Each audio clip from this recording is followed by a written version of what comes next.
오늘 우리에게 주신 하나님의 말씀 스가랴 4장 7절입니다. 스가랴 4장 7절 말씀 함께 읽겠습니다. 큰 산아 내가 무엇이냐? 내가 스룹바벨 앞에서 평지가 되리라. 그가 머릿돌을 내놓을 때에 우리가 외치기를 은총이 그에게 있을지어다 하리라 하셨고. 아멘. 본문에 계시된 주님은 어떤 분이십니까? 큰 산이 평지가 되게 하시고 은총이 고백되게 하십니다. 스가랴서에 나오는 8개의 환상 가운데 5번째 환상의 내용입니다. 순금 등잔대와 그 등잔대에 연결된 7관들을 통해서 하나님의 능력이 계속해서 공급되게 하시는 환상을 보여주십니다. 그러면서 스룹바벨을 격려하시죠. 하나님의 성전을 재건해야 할 사명을 감당할 수 있도록 용기를 주십니다. 힘으로도 능으로도 되지 않고 오직 나의 영으로 된다, 이렇게 말씀하시죠. 하나님의 영으로 하시는 일이 무엇이냐? 바로 오늘 7절 말씀입니다. 큰 산이 평지가 되게 하십니다. 큰 산아 내가 무엇이냐? 내가 스룹바벨 앞에서 평지가 되리라. 여기서 말하는 큰 산은 태산 같은 문제를 말합니다. 인생을 살다 보면 태산 같은 문제가 다가옵니다. 지금 이스라엘에게는 성전을 건축해야 하는데 사방의 공격과 그리고 방해와 또 불통의 현실이 계속해서 발목을 잡는 그런 문제라고 볼 수가 있습니다. 하나님이 그런 큰 산을 평지가 되게 하신다는 거죠. 갈아엎으신다는 것입니다.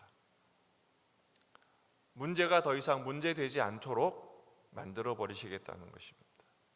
군대로도 되지 않고 어떤 능력으로 되지 않고 하나님의 영으로 그 역사를 이루시겠다는 것입니다. 주님이 이렇게 말씀하신 이유가 뭘까요? 하나님을 신뢰하라라는 것이죠.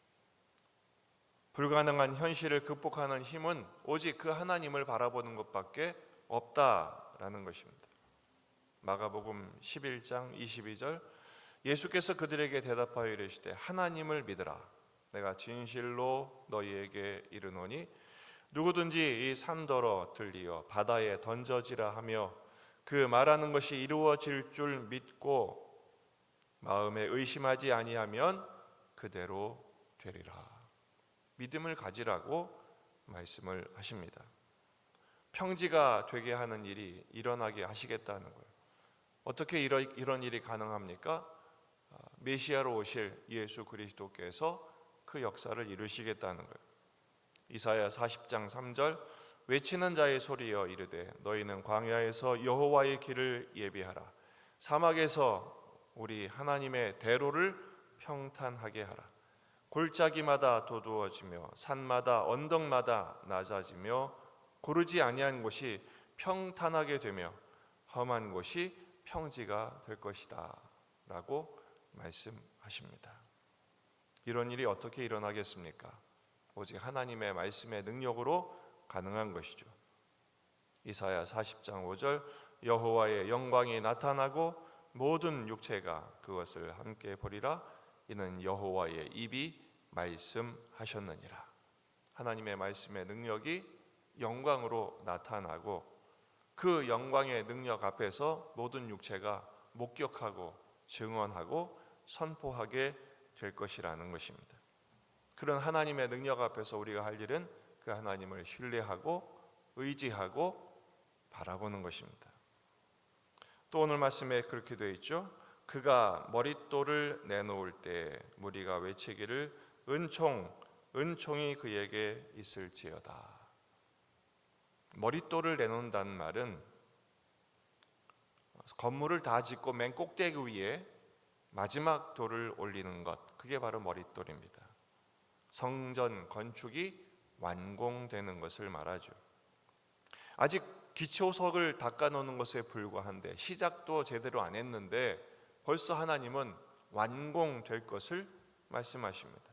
그러면서 은총이 그에게 있을지어다. 이 은총이란 말은 실로 놀랍다, 하나님의 은혜다라는 선포입니다.